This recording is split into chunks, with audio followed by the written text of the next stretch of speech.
here we are.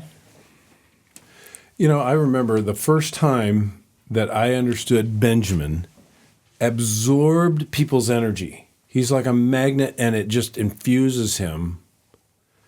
We were at a conference in Banff Springs Hotel, and we were coming down the stairs, walking to the cafe or to the dining room where there was 350 other couples. And he was just totally tranquil in the room, totally tranquil coming down until we rounded the corner where about 20 yards ahead or 10 yards ahead was the door. And he just, people! And he just got all wound up. And that was maybe the first time I recognized he was a high energy kid. Yeah. Social. Very social. Very kid. social. People, very social. When was the second time? There's many times after that. Then it kind of goes, but Ben, we love you. Yes. Welcome to the Snyder Family Podcast. This is episode number 7, and we are talking about chaos to order.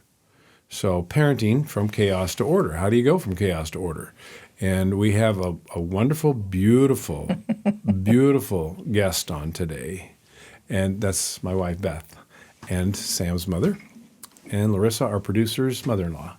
So, Yay! Yeah, let's welcome Beth on. And today we're talking about chaos to order. So, Beth, as we were talking, you had noted that there were several periods, 3 specifically, probably more, but we're going to talk about 3 that were really big demarcation points, turning points, changes in your perspective of parenting that were really helpful.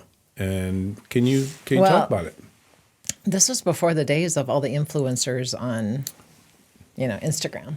Before podcasts. We didn't have cell phones even. Right. I mean, way back in the day.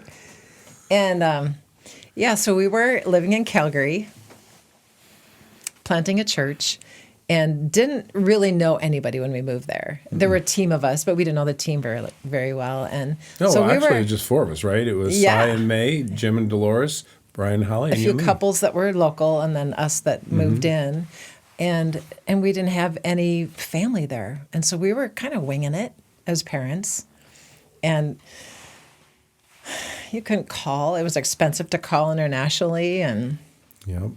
We saw our folks 2 times a year when they come up and when we went down. Yeah, so we kind of were doing it on our own, asking parents, what do you do for this? What do you do for that? But we were also raising funds for the church. We had to fundraise for the church plant. Yep. And so we were traveling down to the States, and we'd visit our family. But on one of the trips down, somebody very gently suggested a book called Growing Kids God's Way. And it was the Ezzos, and it was on parenting with a schedule. And like, novel idea. That can be done? Yeah.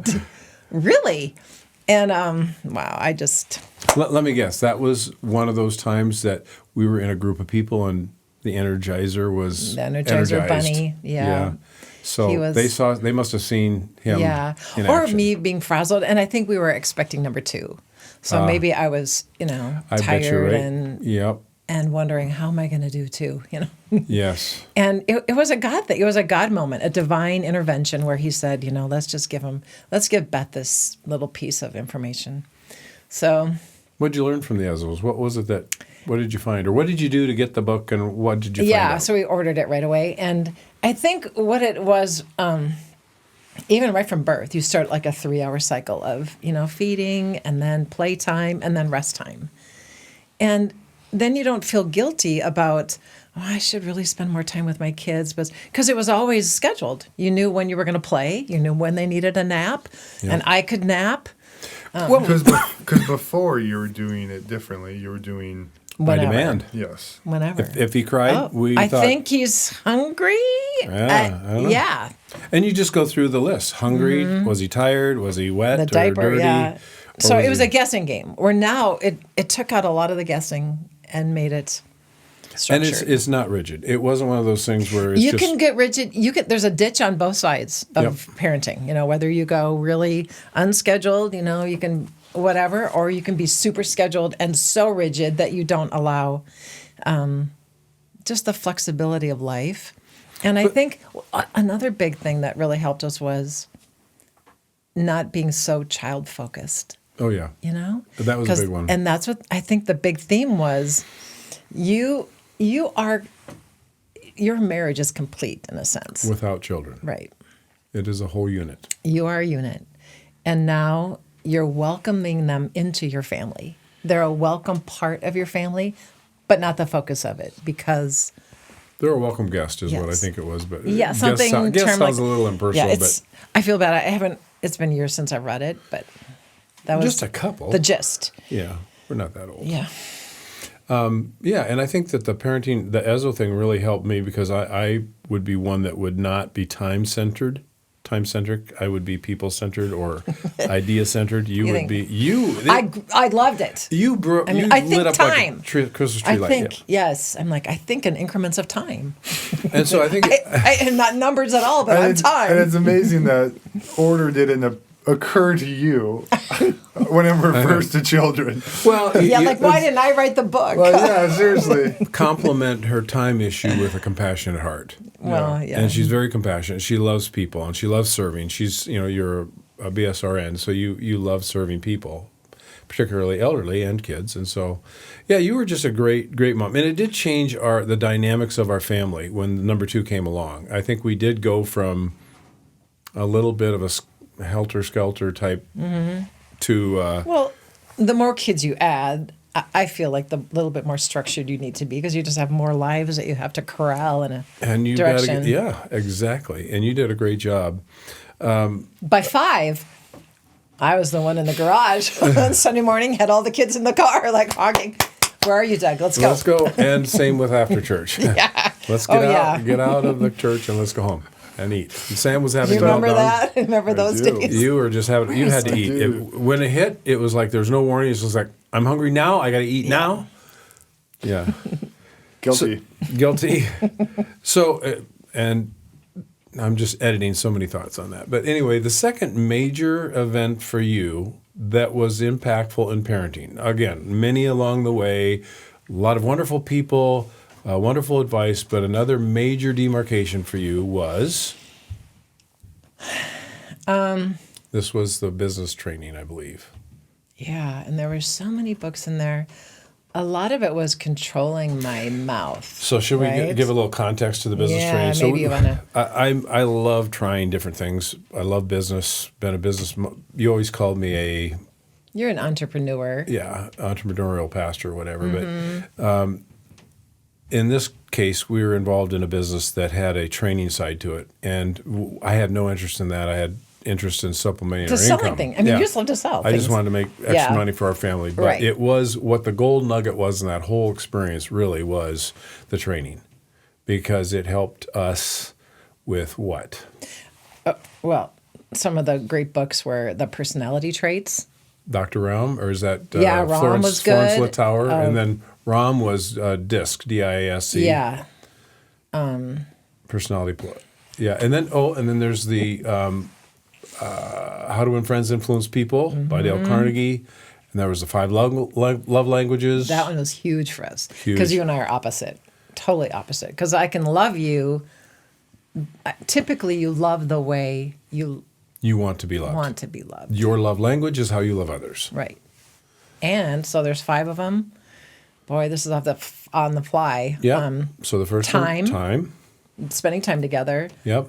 Acts of service. Acts of service. Gifts. Gifts. Touch. Words of affirmation. Words of affirmation. So you would be the first one, time, and I was the last one, words of affirmation. Yeah. So opposite. You needed words. And there's a second too, but... Anytime someone would write you a note of encouragement, Dad has a file, and he kept all those notes. It's just really important to him. Until the file got too big and we had to... Yeah, I had to read it. I need a lot of encouragement. Nice. So, but yeah. I mean, So anyway, that book. And then his needs, her needs. Yes. Which is another one. It was very impactful for our marriage. And we love each other and we love people, but we tended to do this a lot. And I think marriages we pick on each other, and you have to learn how not to do that. In other words, what's the benefit of meeting each other's needs, finding each other's love languages, speak in terms of things that they each other understand, whether it's time, gifts of service, touch, whatever. Mm-hmm.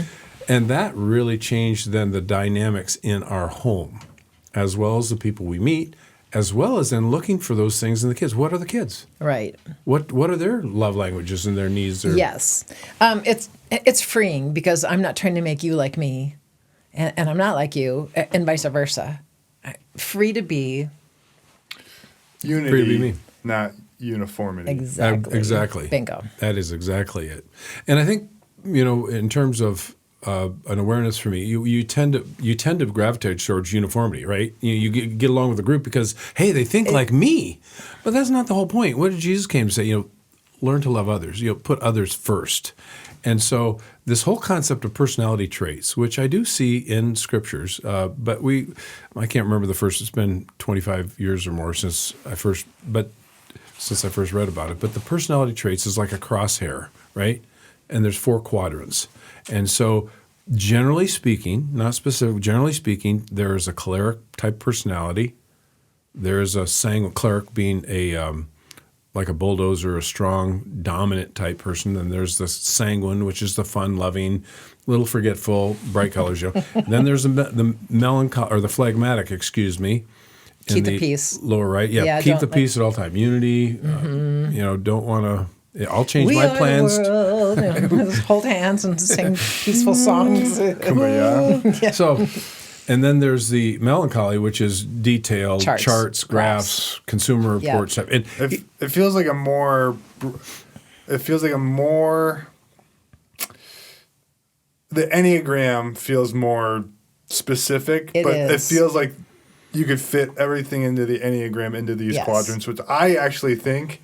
The quadrants are more helpful than the Enneagram, personally. We went to the Enneagram. We went to a conference. And honestly, when I walked away, I'm sure it's great because I know people that have been greatly helped by it. Mm-hmm. But I didn't get it at all. I still can't get it. Too many numbers. It's too complex. Well, yeah, I get it. But that's why I think that the quadrants helps because I feel like you can get really specific, but the specificity. Specificity? Nope, that's not it. Specificity. I said this a compliment. Specificity. I'm going to avoid that word at all costs.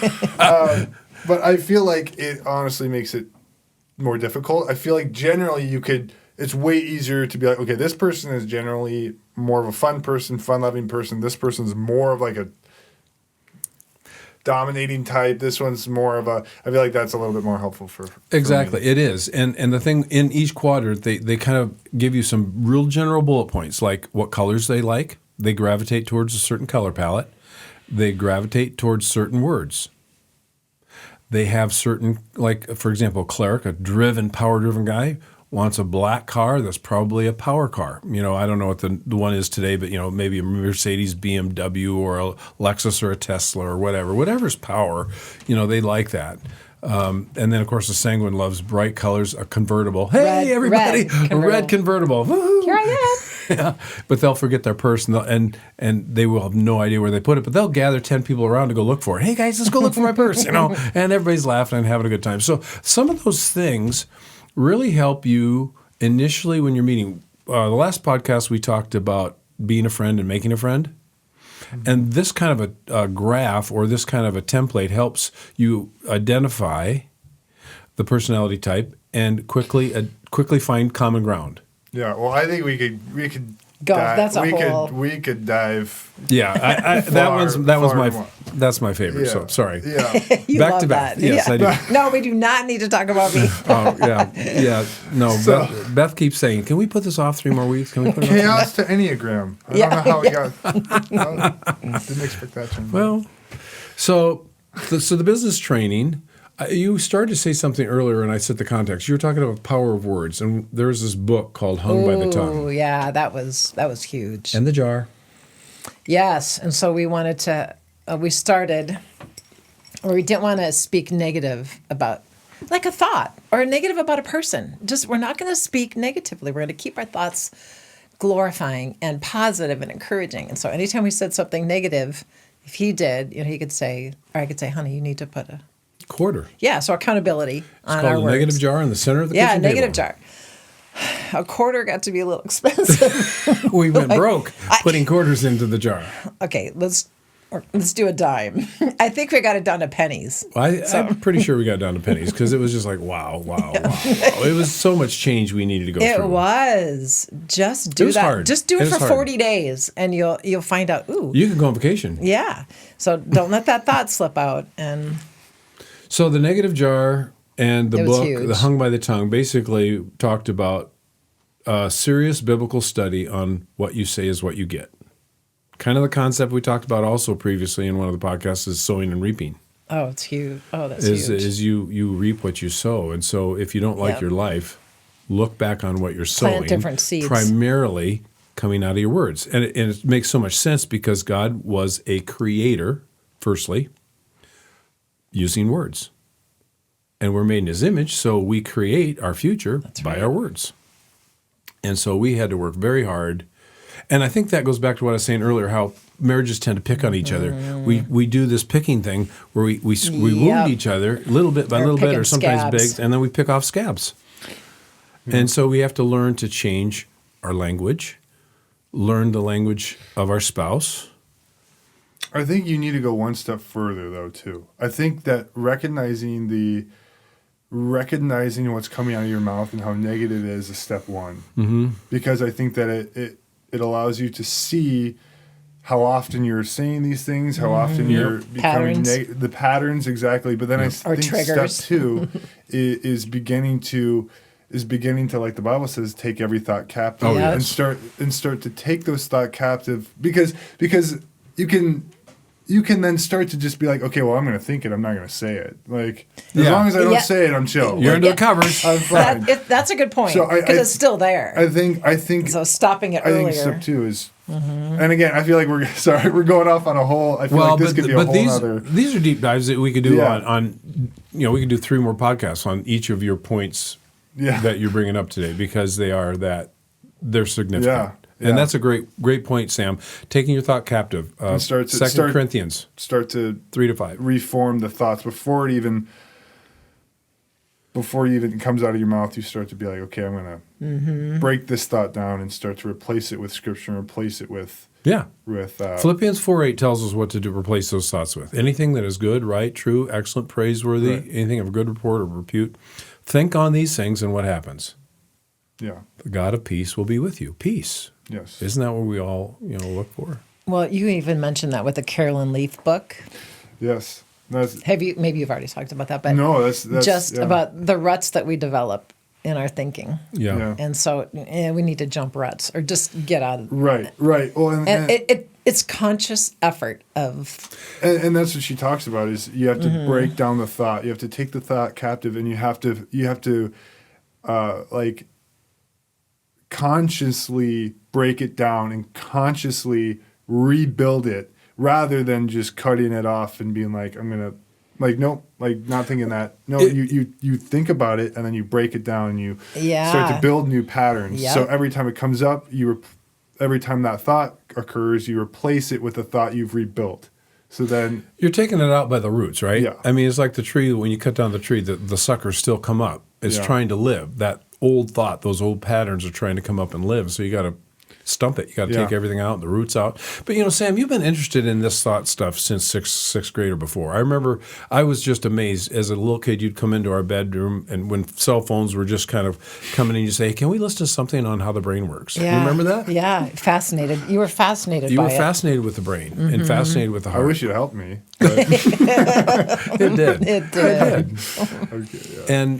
And so anyway, that was your the first one we talked about was the Ezo book and parenting on schedule, and very helpful. The second thing now we talked about was just some training that was outside of us, that just like the Ezo book was introduced, this training on thinking and personality traits and language. It was huge. What we say, reap what you sow again. And you had a third point? Well, that's peeling of the onion even more, just on living by faith, which we talked about yesterday Yeah. in our wedding ceremony. You and I, when we got married. We sang the song 19. Household of Faith. We'll build a household of faith. And that was kind of our whole theme.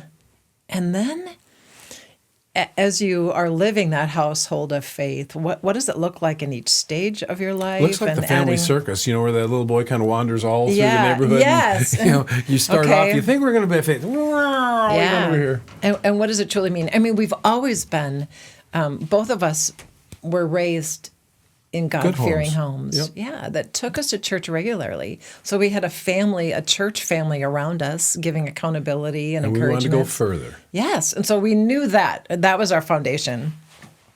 What does our family look like? Mm-hmm. And how do we want to build it? And a lot of talk about that, and so many different directions you can go with educating your kids. What are you going to do? How are you going to do that? Finding their gifts, encouraging that. But recently, I just heard a pastor say, I don't know why, it was just profound. But again, when the student is ready, the teacher appears. That's right. That was one of those all of a business sudden it's training like, things. I've never heard this before. And somebody else could say, Beth, that's been around for centuries. But anyway, he said, I don't want anything in my house that wasn't put there by my faith, or, that I didn't get by faith. That I didn't get by faith. I don't want anything in my house that I didn't get there by faith. And it's based on Hebrews 11:6. Here. Yeah. I don't know where yours went. I think they're upstairs. It's a commodity. Sorry. So Hebrews 11:6. And without faith, it is impossible to please him. For whoever would draw near to God must believe that he exists and that he rewards those who seek him. That is huge. So. Also, there's also something to be said. Isn't there a stat about like how many times you need to learn something before it sticks before it becomes a part of you? I've read somewhere that before it becomes a habit. So, right. Yeah. Well, and so because it's funny because there's things that you've learned and you've heard. Like you go, I know that. But then at some point, like you said, it's like, oh, now I have to walk in that. There's a point where it sinks in your spirit. Well, I think you were saying earlier that you take your thoughts captive. Yeah. For the first thing is to become aware. The second thing is to take your thought captive. Third thing is to replace it with something, right? Mm-hmm. But that cycle repeats until, is that what you're saying? That's what the cycle repeats until it becomes, okay, so seminary. 21 days, which is. 21 days, 68, yeah. So 2 cycles, if you do 40 days. Yeah, I remember in one of my seminary classes, one of the things that stuck out from a professor was the stair steps of doing what you're saying, becoming proficient or becoming natural thing. The first thing is to become aware of it, like we're saying, okay, I'm saying negative thoughts. Second thing is to mechanically, intentionally choose different language. Then the third thing is it becomes somewhat natural over time, but eventually if you keep that pattern up of intentionally choosing and becoming more natural, eventually it will become natural for you and you won't even have to think about it. It'll just be part of it. And I think that's a really important application in almost any skill building or awareness. Is awareness, mechanical, intentional stuff, then it becomes somewhat natural, then it becomes, or somewhat the word natural, and then you can teach it. I don't know. But the thing about even with building a household of faith is that you do change. We change. And then we add family members. And then it shifts the and we equilibrium. change, we grow. And that's why order is so important, so that you can keep some level of of structure in the house. And I think we talked about this before, or maybe we didn't, but how order allows creativity. And allows, that's in our conversation. Good. It wasn't on a podcast, I don't think. Oh, okay. Where they say writers and songwriters and book writers and anybody should choose a point in the day to get at it every day. Yeah. And so, like, as things are changing, why it's so important to have order in your house is because it actually allows for more creativity and allows Yes. for more ability for them to be themselves and figure out what they love to do and enjoy. But it starts with order. Yeah, and that could go back to the images you were talking brought up the mind the studies of kids on a playground without a fence Yeah, or without kids the on boundaries. a playground with a fence. And so the kids on a playground without a fence all clustered to the center of the playground. And they didn't venture to the edge. There was no boundary. Yeah. But when you put a fence up, they then use the entire playground. So what I think the application is, if you have this schedule or these boundaries, time boundaries, Yeah. or just a schedule boundary, then you can absolutely explore all those parts of creativity, explore yourself more, explore. Right. Yeah, it's really interesting. It's fascinating. Fascinating. Well, I think for this one, are we ready to wrap up yet? Probably. Okay, I have something that it came to me. You mentioned this last night, the song, so I went and looked up the lyrics. I don't know if I need to. I do remember most of them, but I wrote it out, and I thought it's really full circle of what we're saying. Interesting. Because I don't Because- remember the verses. Do you remember The Power of Words? Is it a book? that we No, read? yeah, just- it probably is a book. But we were talking earlier about the power of words, and we were talking about building a household of faith throughout your Right. your points. And listen to these words. Here we are at the start, committing to each other by His word and from our hearts. We will build a family in a house that will be a home, and with faith, we'll build it strong. We'll build a household of faith that together we can make, that when the strong winds blow, It won't fall down. it won't fall down. Right. As one in Him will grow, and the whole world will know that we are a household of faith, a witness, a testimony. And then the second verse. Now to be a family, we've got to love each other, personality traits and all that, right? At any cost, unselfishly. And our home must be a place that fully abounds with grace, a reflection of His face. We'll build a household of faith that together we grow. Isn't that amazing?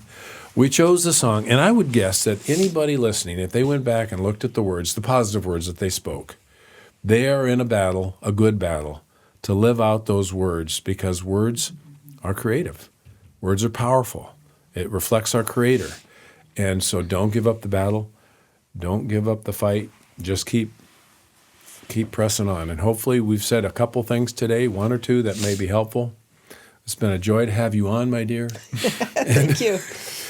And we hope to have you on. Didn't think it would end like this. Yeah. But I thought we were going to laugh more, huh? Yeah, well, our encouragement today is call to get action. yourself in order and clean yourself up and maybe take a shower. I don't know what's going on in your life. No, I'm just kidding. But parent intentionally, have a plan, and have some order to allow for creativity, allow for, honestly, order allows for peace and prosperity and happiness. So get in order. Get your hands on some materials that will continue to help you grow in your parenting and be intentional in that, Yes. like the books that mom and dad explained, and all the experiences that they took away and learned something from. And they actually have their own course that we have on the website called What Kids Want, something that they put together, just helping you grow and grow as a parent. And so be intentional out in parenting and keep learning. We'll see you next time.